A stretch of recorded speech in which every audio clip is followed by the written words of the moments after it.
विज्ञान से जुड़ी नवीनतम वीडियो को देखने के लिए चैनल की सदस्यता लेना ना भूलें और विज्ञान से संबंधित सभी वीडियो पर जानकारी लेने के लिए बेल आइकन जरूर दबाएं।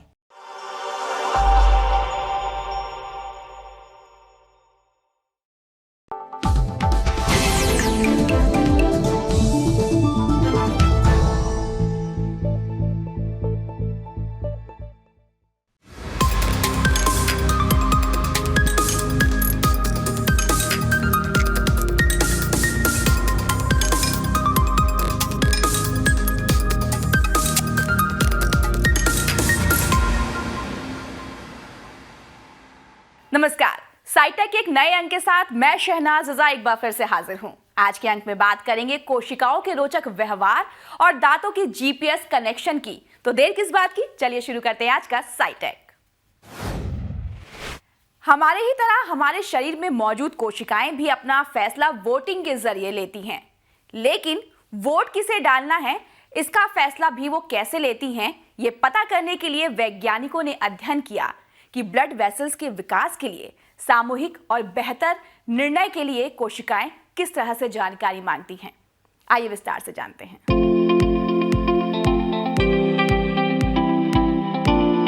नए ऊतकों के निर्माण की प्रक्रिया काफी जटिल होती है। इसमें कोशिकाएं बड़ी ही सटीकता और तेजी से ऊतकों का निर्माण करती हैं। इसके लिए कोशिकाएं जरूर ही मिलजुल कर इस बात का फैसला लेती होंगी कि किस कोशिका को कौन सा काम करना है, और साथ ही इस बात को भी निश्चित करती होंगी कि एक ही काम को कई कोशिकाएं ना कर रही हों। Philosophical transaction of royal society B में प्रकाशित शोध के मुताबिक नए ब्लड वेसल्स यानी कि रक्त वाहिनियों के विकास के दौरान कोशिकाएं मिलजुल कर एक्टिव परसेप्शन प्रक्रिया द्वारा फैसला लेती हैं। इस प्रक्रिया में कोशिकाएं वातावरण को समझने के लिए इधर उधर घूमकर बेहतर फैसला लेती हैं। शोधकर्ताओं ने इसकी तुलना एक अनजान और अंधेरे कमरे में घुसने से की है, जहां पर हम अपनी बाहों को फैलाते हैं और दीवार पर लाइट का स्विच महसूस करने की कोशिश करते हैं। जाहिर है हमारे हाथ की सबसे लंबी उंगली स्विच तक पहुंचेगी। ठीक उसी तरह कोशिकाओं की बात करें तो ये उन कोशिका तक पहुंचती हैं जो वातावरण को अपने तरीके से महसूस करती हैं। इससे उन कोशिकाओं का चुनाव होता है जो वातावरण में सबसे ज्यादा सिग्नल्स को सेंस कर पाती हैं और लीडर बन जाती हैं। ये लीडर कोशिकाएं ही टिप कोशिकाएं कहलाती हैं और ये नए ब्लड वेसल्स को आगे बढ़ाती हैं। इस शोध में शोधकर्ताओं ने ब्लड वेसल्स यानी कि रक्त वाहिनियों के निर्माण पर फोकस किया, जो कि स्वस्थ ऊतकों के निर्माण और मरम्मत में मौजूद होती हैं। साथ ही ये बीमारियों में अनियंत्रित भी हो जाती हैं। एक्टिव परसेप्शन की प्रक्रिया की शुरुआत में रक्त वाहिनियों के बाहर कुछ एंडोथेलियल कोशिकाएं टिप कोशिकाओं में परिवर्तित हो जाती हैं। इन टिप कोशिकाओं की सतह पर उंगली जैसी उभरी हुई संरचनाएं होती हैं, जिन्हें फिलोपोडिया कहा जाता है। ये वो कोशिकाएं होती हैं जो नए वेसल का निर्माण करने के लिए सबसे पहले बाहर निकलती हैं। इस प्रक्रिया में समय और कोशिका संचार के साथ साथ कैसे एंडोथेलियल कोशिकाएं टिप कोशिकाओं में परिवर्तित होंगी, ये सभी कारक शामिल होते हैं। हालांकि कौन सी कोशिकाएं टिप कोशिका में परिवर्तित होंगी, ये अभी तक शोधकर्ता नहीं समझ पाए हैं। कंप्यूटर सिमुलेशन और ज़ेब्रा फिश के भ्रूण पर किए गए अध्ययन में शोधकर्ताओं ने पाया कि कोशिका के सतह पर फिलोपोडिया विकसित होने लगती है, इससे पहले कि वो टिप कोशिकाओं में परिवर्तित हो। इसके बाद फिलोपोडिया आसपास के ऊतकों में फैल जाता है और सिग्नल को डिटेक्ट करता है। ये सिग्नल उन्हें टिप कोशिकाओं में परिवर्तित होने के लिए प्रेरित कर सकती है या फिर रोक सकती है। फिलोपोडिया गतिविधि और सेंसिंग की ये प्रक्रिया फीडबैक का एक लूप स्थापित करती है। ये काफी महत्वपूर्ण है, खासकर सभी कोशिकाओं को टिप कोशिकाओं में बदलने से रोकने के लिए।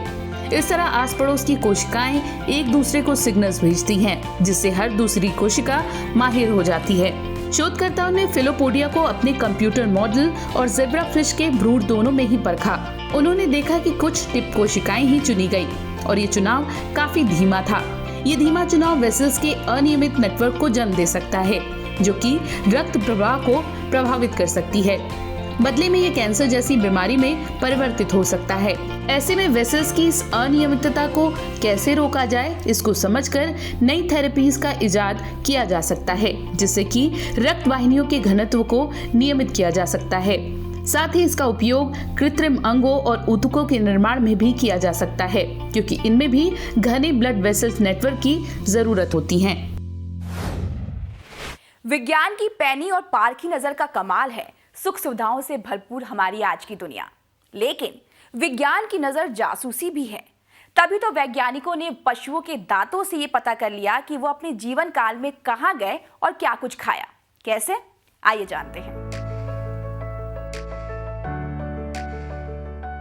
आप यदि फॉरेंसिक साइंस में रुचि रखते हैं या इस पर आधारित टीवी शोज देखते हैं तो इस बात से वाकिफ होंगे कि कैसे एक बाल या उंगलियों के निशान या फिर खून के धब्बों से अपराधी का पता चल जाता है।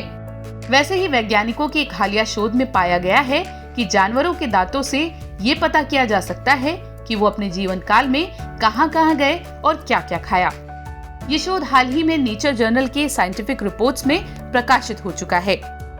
शोध के मुताबिक पशुओं के दांतों का इनेमल एक तरह से रिकॉर्ड कीपिंग का काम करता है। इनेमल दांत को कवर करने वाला पतला बाहरी आवरण है। पशु अपने जीवन काल में कहां विचरते हैं और क्या खाते हैं, ये सब इनेमल में दर्ज हो जाता है।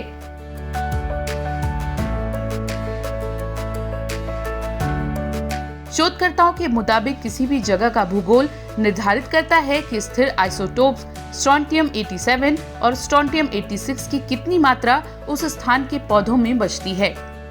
ये पौधे पशुओं का आहार बनते हैं। चूँकि दांत नीचे से ऊपर की तरफ बढ़ता है, ऐसे में पुराना स्ट्रोंटियम दांत के क्राउन के सबसे ऊपर होता है।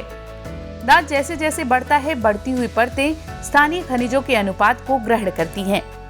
ये अनुपात वही होता है जो पशु के भोजन का होता है और ये भोजन भौगोलिक परिस्थितियों पर निर्भर करता है। इस तरह से दांत एक प्रकार के मैप का काम करता है। दांतों के इनेमल के स्ट्रोंटियम आइसोटोप के बड़े पैमाने पर विश्लेषण का इस्तेमाल शोधकर्ता दशकों से करते आए हैं, जैसे स्थानीय पशुओं और प्रवासी पशुओं के बीच अंतर पता करने में। लेकिन इस शोध में पशुओं के विचरण पर एक हाई रेजोल्यूशन टाइम सीरीज तैयार करने के लिए लेजर एब्लेशन की मदद से इनेमल के विश्लेषण का एक सटीक तरीका दिया गया है।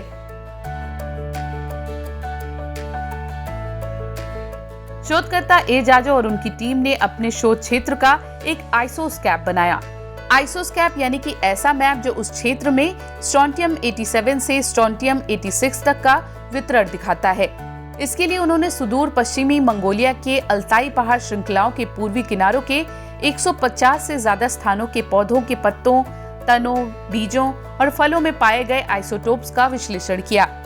इन आंकड़ों से पता चला कि कैसे आइसोटोप की उपलब्धता पूरे क्षेत्र में बदलती रही। इसके बाद उन्होंने इस क्षेत्र के घुमंतू पशुओं के झुंड का अध्ययन किया, जो हर साल 10 बार अलग अलग कैंपसाइट्स में विचरते थे। इन क्षेत्र में विचरने वाले 4 बकरियों और 4 भेड़ों के गले में जीपीएस युक्त कॉलर बांधा गया। कॉलर हर घंटे बकरियों और भेड़ों के विचरने के स्थान को दर्ज कर भेजता रहा। शोधकर्ताओं ने 29 महीनों तक इन पशुओं के मूवमेंट पर नजर रखी। अगला कदम था दोनों डेटा सेट की तुलना करना, ये देखना कि जहां जहां बकरियां और भेड़ें गई हैं, वहां स्ट्रोंटियम अनुपातों की उपलब्धता क्या है।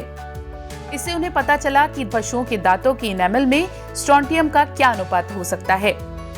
अंत में मॉडल की जांच के लिए जाजो और उनकी टीम ने मास स्पेक्ट्रोस्कोपी के साथ लेजर अब्लेशन का इस्तेमाल किया, ताकि पशुओं के मोलर यानी चबाने वाले दांतों के अंदर आइसोटोप का अनुपात मापा जा सके। उन्होंने इन पशुओं के मरने के बाद इनके दांतों को इकट्ठा किया। उनके अध्ययन से सामने आया कि आइसोटोप का अनुपात मॉडल के अनुमान के मुताबिक था, जिससे ये पुष्टि हुई कि नई पद्धति का इस्तेमाल 45 दिनों के अंतर पर 2 जगहों के बीच के विचरण का पता लगाने में किया जा सकता है। जाजो के मुताबिक इस तकनीक को और भी सटीक कर पशुओं की उत्पत्ति और विचरण की पहचान जैसे कि जटिल पुरातात्विक जांच में भी उपयोग में लाया जा सकता है। उम्मीद है साइटेक का ये अंक आपको जरूर पसंद आया होगा। आप अपने सुझाव नीचे लिखी गई ईमेल आईडी पर भेज सकते हैं और साथ ही अपने मोबाइल पर साइटेक देखने के लिए इंडिया साइंस का ऐप जरूर डाउनलोड करें और हमें फॉलो और सब्सक्राइब भी जरूर करें। तो आज के लिए बस इतना ही। साइटेक के एक नए अंक के साथ हम फिर हाजिर होंगे। तब तक के लिए दीजिए हमें इजाजत। नमस्कार।